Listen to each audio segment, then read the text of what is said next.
Bapak, Ibu, saudara-saudara sebangsa setanah air, pagi tadi saya telah memimpin rapat terbatas secara virtual tentang Undang-Undang Cipta Kerja bersama jajaran pemerintah dan para gubernur. Dalam undang-undang tersebut terdapat 11 klaster yang secara umum bertujuan untuk melakukan reformasi struktural dan mempercepat transformasi ekonomi. Adapun klaster tersebut adalah urusan penyederhanaan perizinan, urusan persyaratan investasi, urusan ketenagakerjaan, urusan pengadaan lahan, urusan kemudahan berusaha, urusan dukungan riset dan inovasi, urusan administrasi pemerintahan, urusan pengenaan sanksi, urusan kemudahan pemberdayaan dan perlindungan UMKM, urusan investasi dan proyek pemerintah, serta urusan kawasan ekonomi. Dalam rapat terbatas tersebut, saya tegaskan mengapa kita membutuhkan Undang-Undang Cipta Kerja. Pertama, setiap tahun ada sekitar 2,9 juta penduduk usia kerja baru, anak muda yang masuk ke pasar kerja, sehingga kebutuhan atas lapangan kerja baru sangat-sangat mendesak. Apalagi di tengah pandemi, terdapat kurang lebih 6,9 juta pengangguran dan 3,5 juta pekerja terdampak pandemi COVID-19. Dan sebanyak 87% dari total penduduk bekerja memiliki tingkat pendidikan setingkat SMA ke bawah, di mana 39% berpendidikan sekolah dasar, sehingga perlu mendorong penciptaan lapangan kerja baru, khususnya di sektor padat karya. Jadi, Undang-Undang Cipta Kerja bertujuan untuk menyediakan lapangan kerja sebanyak-banyaknya bagi para pencari kerja serta para pengangguran. Kedua, dengan Undang-Undang Cipta Kerja akan memudahkan masyarakat, khususnya usaha mikro kecil, untuk membuka usaha baru. Regulasi yang tumpang tindih dan prosedur yang rumit dipangkas. Perizinan usaha untuk usaha mikro kecil (UMK) tidak diperlukan lagi, hanya pendaftaran saja. Sangat simpel. Pembentukan PT atau perseroan terbatas juga dipermudah. Tidak ada lagi pembatasan modal minimum. Pembentukan koperasi juga dipermudah. Jumlahnya hanya 9 orang saja. Koperasi sudah bisa dibentuk. Kita harapkan akan semakin banyak koperasi-koperasi di tanah air.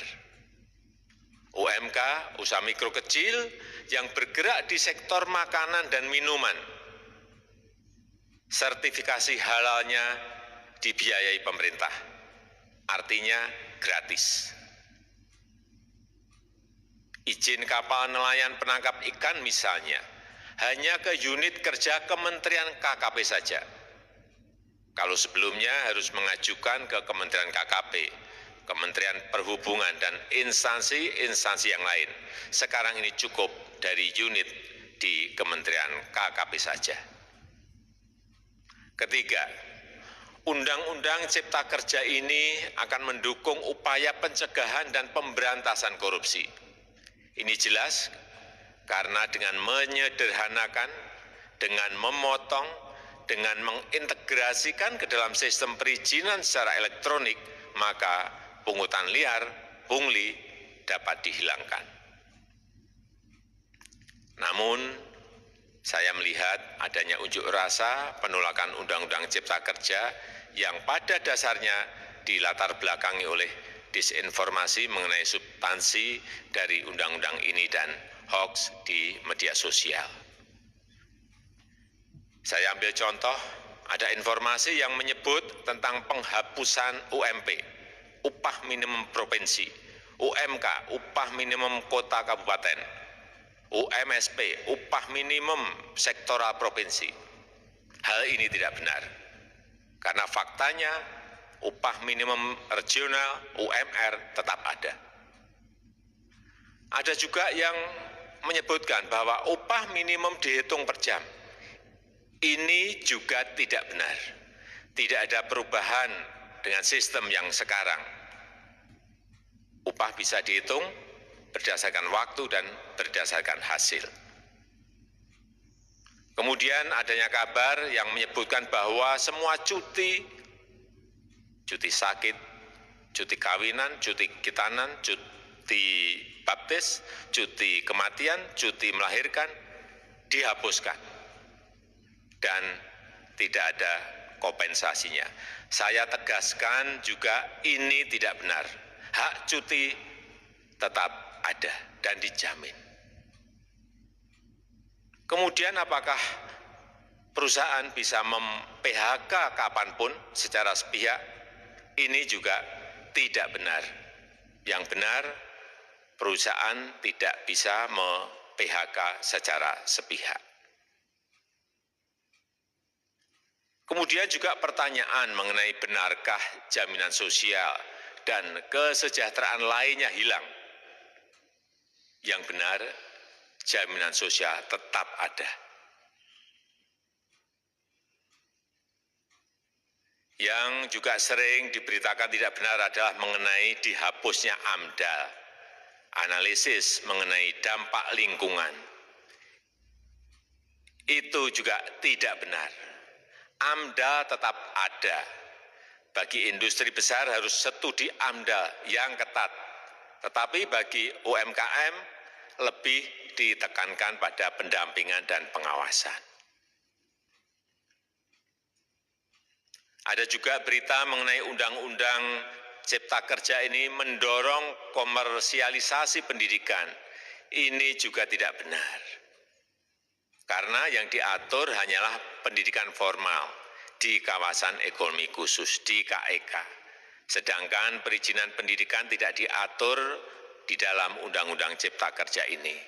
Apalagi perizinan untuk pendidikan di pondok pesantren. Itu tidak diatur sama sekali dalam Undang-Undang Cipta Kerja ini. Dan aturannya yang selama ini ada tetap berlaku. Kemudian diberitakan bahwa keberadaan bank tanah. Bank tanah ini diperlukan untuk menjamin kepentingan umum, kepentingan sosial, kepentingan pembangunan nasional, pemerataan ekonomi, dan konsolidasi lahan serta reforma agraria. Ini sangat penting untuk menjamin akses masyarakat terhadap kepemilikan tanah, kepemilikan lahan, dan kita selama ini tidak memiliki bank tanah. Saya tegaskan juga bahwa Undang-Undang Cipta Kerja ini tidak melakukan resentralisasi kewenangan dari pemerintah daerah ke pemerintah pusat. Tidak ada. Perizinan berusaha dan pengawasannya tetap dilakukan oleh pemerintah daerah sesuai dengan NSPK, norma, standar, prosedur, dan kriteria yang ditetapkan pemerintah pusat. Ini agar dapat tercipta standar pelayanan yang baik di seluruh daerah dan penetapan NSPK ini dapat nanti akan diatur di dalam PP atau peraturan pemerintah. Selain itu, kewenangan perizinan untuk non-perizinan berusaha tetap ada di Pemda, sehingga tidak ada perubahan. Bahkan kita melakukan penyederhanaan, melakukan standarisasi jenis dan prosedur berusaha di daerah. Dan perizinan berusaha di daerah diberikan batas waktu. Ini yang penting di sini. Jadi ada service level of agreement. Permohonan perizinan dianggap disetujui bila batas waktu telah terlewati. Saya perlu tegaskan pula bahwa Undang-Undang Cipta Kerja ini memerlukan banyak sekali peraturan pemerintah atau PP dan peraturan presiden atau Perpres.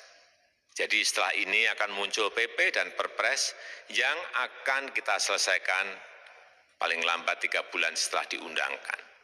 Kita pemerintah membuka dan mengundang masukan-masukan dari masyarakat dan masih terbuka usulan-usulan dan masukan dari daerah-daerah.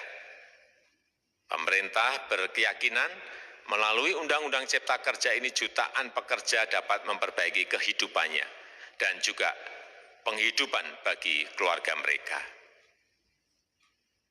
Dan kalau masih ada, jika masih ada ketidakpuasan terhadap Undang-Undang Cipta Kerja ini, silahkan mengajukan uji materi atau judicial review melalui MK, Mahkamah Konstitusi. Sistem ketatanegaraan kita memang mengatakan seperti itu.